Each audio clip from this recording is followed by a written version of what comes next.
오늘부터 진실한 공동체와 이웃을 위한 고난주간의 기도회를 함께 주님께 드리려고 합니다. 말씀을 나누고 나서 3가지 정도 기도를 합심하여서 기도할 것이고요. 그리고 나서 개인 기도에 들어갈 것입니다. 오늘 모든 말씀 통해서 예수님의 섬김이 어떠한 섬김이었는지를 우리 모두가 깊이 경험했으면 좋겠습니다. 그 섬김만이 우리를 변화시킵니다. 우리를 새롭게 합니다. 그 은혜가 우리 모두에게 필요합니다. 그 섬김이 우리 안에 또한 모든 관계를 회복시키는 역사가 있습니다. 그 섬김을 깊이 받는 이 한 주가 되시기를 바랍니다. 예수님의 제자들은 유월절을 맞아서 예루살렘에 가까이 갈수록 제자들 가운데 누가 크냐라는 그런 논쟁, 그런 관심이 그들 안에 일어나기 시작했습니다.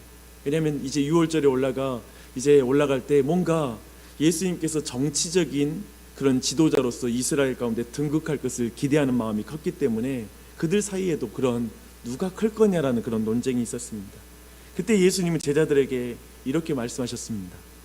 이방인의 집권자들이 그들에게 임의로 주관하고 그 고관들이 그들에게 권세를 부리는 줄을 너희가 알거니와 너희 중에는 그렇지 않아야 하나니 너희 중에 누구든지 크고자 하는 자는 너희를 섬기는 자가 되고 너희 중에 누구든지 으뜸이 되고자 하는 자는 너희의 종이 되어야 하리라. 인자가 온 것은 섬김을 받으려 함이 아니라 도리어 섬기려 하고 자기 목숨을 많은 사람의 대속물로 주려 함이니라. 예수님은 이 세상의 원리와는 너무나 다른 공동체, 이 세상과는 전혀 다른 세상, 다른 원리로 움직이는 그 세상을 우리에게 주려고 하십니다. 그러한 세상, 그런 공동체를 만들려고 하시죠. 그것이 바로 교회입니다. 이제 6월절 만찬에서 예수님은 이 말씀을 이제 몸소 행함을 통하여서 제자들에게 가르쳐 주는 것으로서 오늘 이제 세족식을 볼 수가 있습니다. 근데 저녁 먹는 중에 예수님은 세족식을 행하십니다. 세족에 대해 알아야 할 것이 있는데요. 당시에 세족은 성전에 들어갈 때, 이제 들어가기 전에, 들어갈 때 미리 하는 것이 바로 세족식입니다. 손과 발을 씻어야 했습니다. 더하여 다른 집에 초대받을 때, 그 집에 들어갈 때 식사하기 전에 손과 발을 씻는 것입니다. 그러므로 말미암아 이 세족을 통해서 성전에 들어가 이제 하나님과 교제를 누리기 전에 해야 될 것이고요.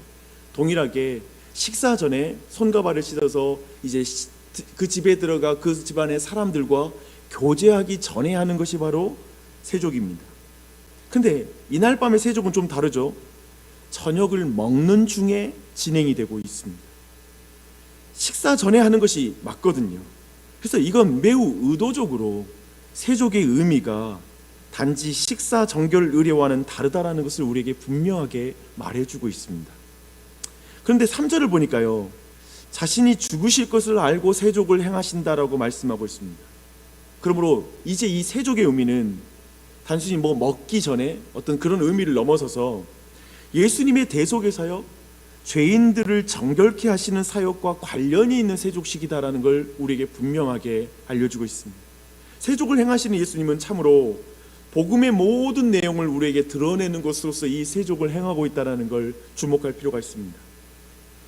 원래 더러운 발을 씻기는 것은 미천한 종들에도 계급이 있는데요, 그 종들 중에서도 가장 미천한 종이 행하는 일인데, 이제 하나님의 아드님이시고 그리스도이신 예수님이 친히 수건을 허리에 두르시고 제자들의 발을 씻기십니다. 우리의 발을 씻기십니다. 세상의 모든 질서를 뒤집는 사건입니다. 참으로 대속의 사역은 왕이신 하나님의 겸손한 사역입니다. 예수님은 제자들 하나하나의 발을 닦고 또 닦아주십니다.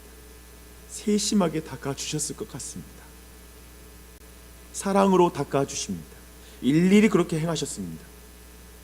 근데 이때 베드로가 일어나서 이 예수님의 사역을 반대합니다. 안 돼요. 제 발은 그렇게 할 수 없습니다. 라고 이렇게 말을 합니다. 1편 보면 되게 우리 한국인의 관점에서 보면 되게 A가 바르다라고 볼 수 있는 장면이기도 합니다. 한편 베드로가 뭔가 바르게 행동하는 것처럼 보이기도 하고요. 좀 이렇게 누군가는 좀 말해줄 필요가 있다라는 그런 생각이 드는 그런 모습입니다. 하지만 베드로의 행동은 무지함 가운데 나온 매우 무식하고 그리고 매우 무례한 행동이라고도 볼 수가 있습니다. 그래서 왜 그러냐면 지금 이제 예수님의 이 사역 자체가 우리의 대속과 관련된 사역, 우리의 발을 씻기셔서 우리를 온전케 하신 사역과 관련이 있기 때문에 그렇습니다. 그래서 예수님 말씀하십니다. 너를 씻어주지 아니하면 내가 나와 상관이 없느니라. 상관이 없다는 말은 우리식으로 말할 수 있겠지만 성경의 표현대로 우리가 본다라면 믿음으로 연합하여 이 세족을 통하여 예수님의 대속에 참여하지 않으면 하나님의 나라, 하나님의 집, 하나님의 가족으로 세워지지 못할 것이다. 너가 내게 지금 이 세족, 이 의미를 받아들이지 않으면 너는 나의 가족이 될 수 없다 라고 하시는 말씀입니다. 다시 한번 예수님의 말씀을 정리하면 예수님의 정결케 하시는 그 은혜를 믿음으로 받지 않으면 구원도 없고 교회도 없습니다. 그러자 이제 베드로가 목욕을 하겠다고 달려듭니다. 사랑하는 이 베드로의 모습은 가룟 유다의 모습과는 참 대조를 보입니다. 그래서 우리에게 더욱더 은혜라는 것이 뭔지를 생각하게 만듭니다.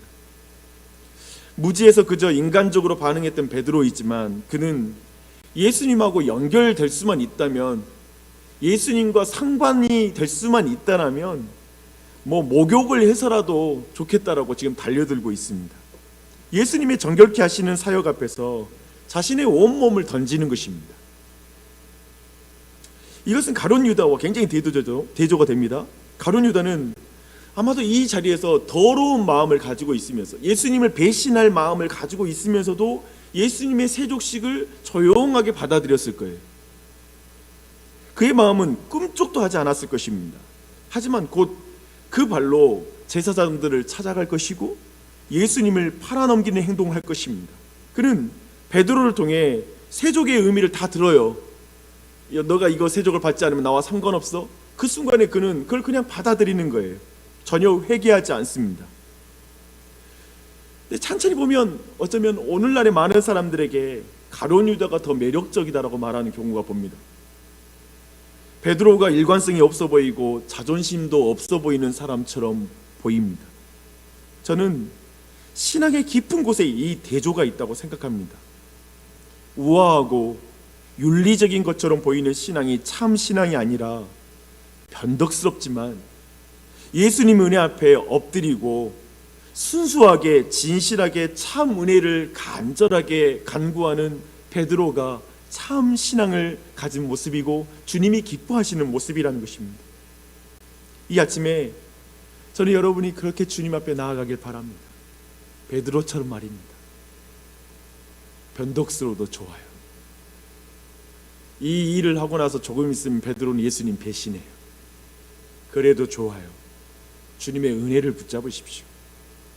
주님이 나를 섬기는 걸 받아들이십시오. 저는 여러분이 예수님의 섬김을 받아들이시길 바랍니다. 놀랍죠? 믿음의 우리의 기독교의 신앙, 성경의 신앙은 내가 하나님을 섬겨서 신앙이 시작되는 게 아니라 그분의 섬김을 받아들여야 시작될 수 있는 신앙입니다. 결국 이 대조는 곧 예수님을 배반한 이유, 유다와 베드로의 세 번의 부인 이후에도 분명히 유다와 대조됩니다. 유다는 자신의 죄를 지고 스스로 목숨을 끊습니다. 끝까지 예수님의 대속을 의지하지 않고 자신이 죄 짓는 걸 자신이 책임진다는 태도를 취합니다. 그런데 베드로는 이날 예수님을 3번 부인하고 나서 그는 펑펑 울면서 결국 예수 그리스도를 의지합니다. 그분만을 붙잡습니다. 뻔뻔하고 뻔뻔해 보일지라도 그는 예수님 붙잡습니다. 그것이 은혜입니다.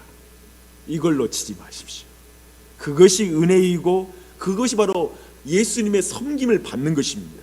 섬김을 받으십시오. 섬김을 받으십시오. 그리고 나서 이 섬김을 받아들이고 나서 이제 예수님이 이제 모든 세족식을 마치고 나서 예수님은 발을 씻으신 이후에 다시 옷을 입으시고 앉으십니다. 그리고 이 구원과 관계된 세족의 의미에 이어서 세족의 두 번째 의미를 가르치십니다. 그것은 이제 제자들로서 어떻게 살아야 될지에 대한 말씀입니다. 구원적인 의미는 우리가 따라할 수 없는 것이죠. 우리가 누군가의 죄를 씻어주는 행동을 우리는 할 수가 없는 것입니다. 그렇죠? 오직 받아들여야 돼요. 예수님만이 구원의 의미를 가지는 세족식을 행할 수 있을 뿐입니다. 그러나 우리는 그 구원의 의미를 따라서 어떻게 다른 사람을 섬겨야 할지에 대해서 우리는 배울 수가 있습니다. 14절 15절 말씀 제가 읽겠습니다. 내가 주와 또는 선생이 되어 너희 발을 씻었으니 너희도 서로 발을 씻어주는 것이 옳으니라.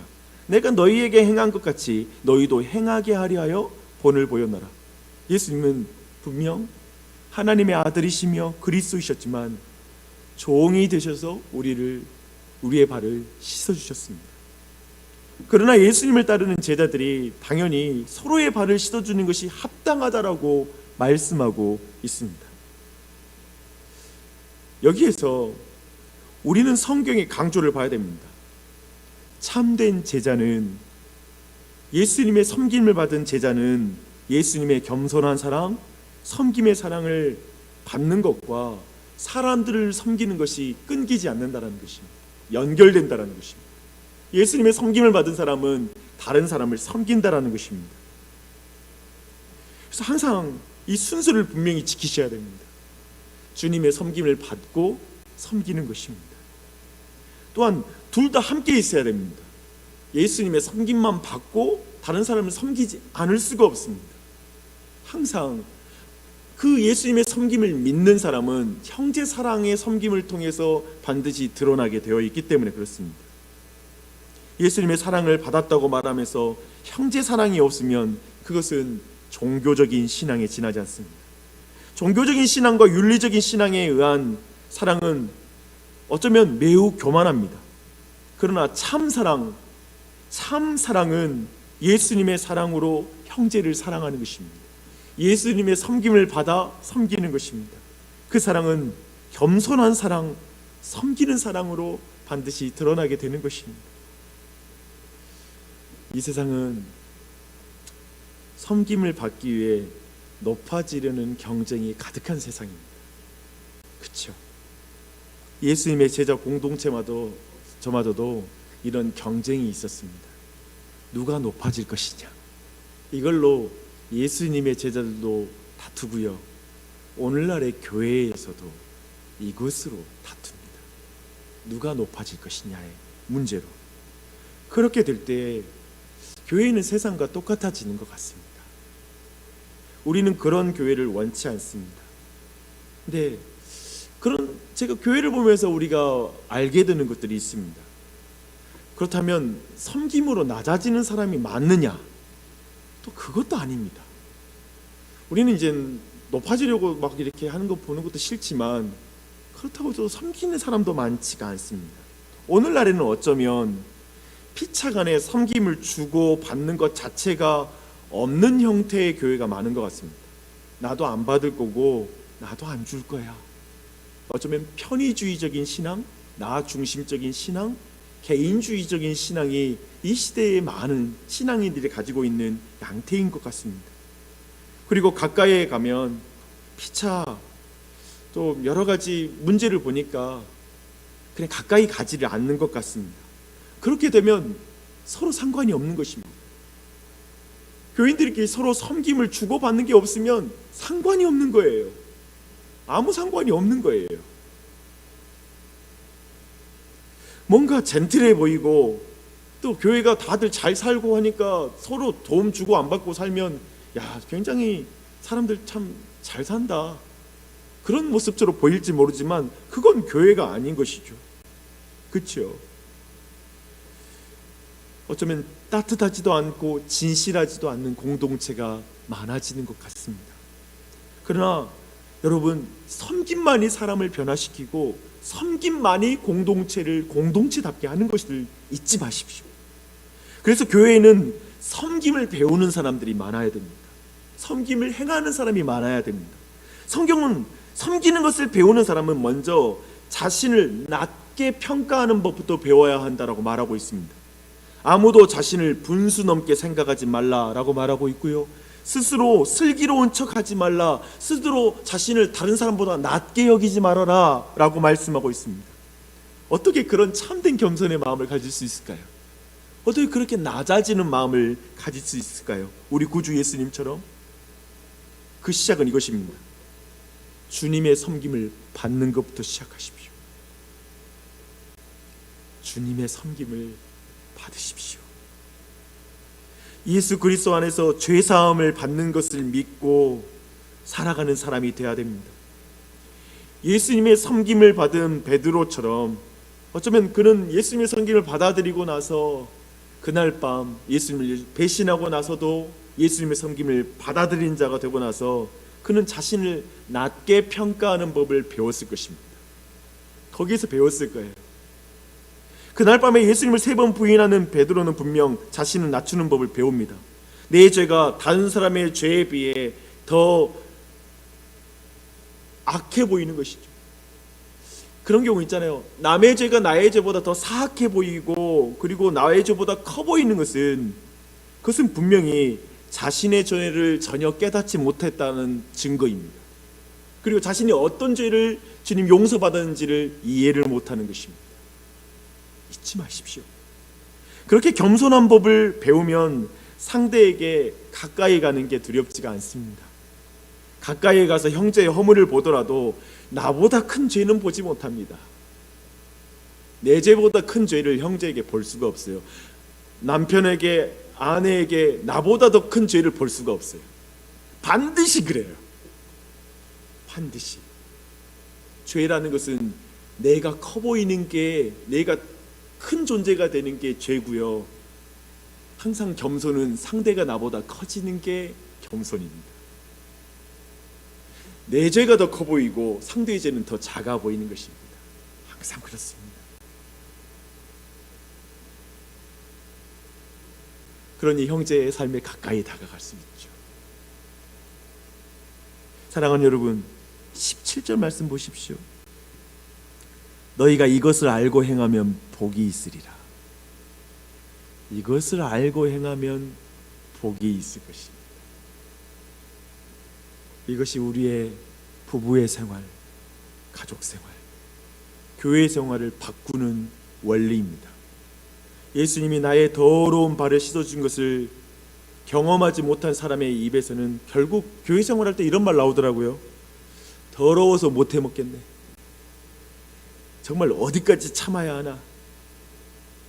이런 사람이 일을 섬기면 섬길수록 복되지가 않습니다.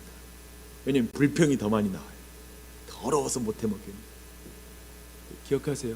내 더러운 발을 예수님이 씻어주셨어. 그 온유한 섬김으로 날 섬겨준 사람이야 라는 사실을 깨달으면 더러운 발을 씻기는 걸 받아들여요. 교회 안에 가룟 유다도 있어요. 교회 안에 신앙이 없는 사람도 있어요. 그들까지 섬기는 거예요. 섬김을 받기만 하는 사람이 있어요. 교회에도 섬기는 거예요. 섬기는 거예요. 더러워서 못해 먹겠네. 아니, 내가 더 더러운데 뭐. 저는 여러분이 이 온유한 섬김을 먼저 받았으면 좋겠어요. 그것으로만 그 일을 행할 수 있는 줄 믿습니다. 그렇게 이 첫날 이 온유한 섬김을 생각하면서 잠시 좀 같이 기도하며 나아가시길.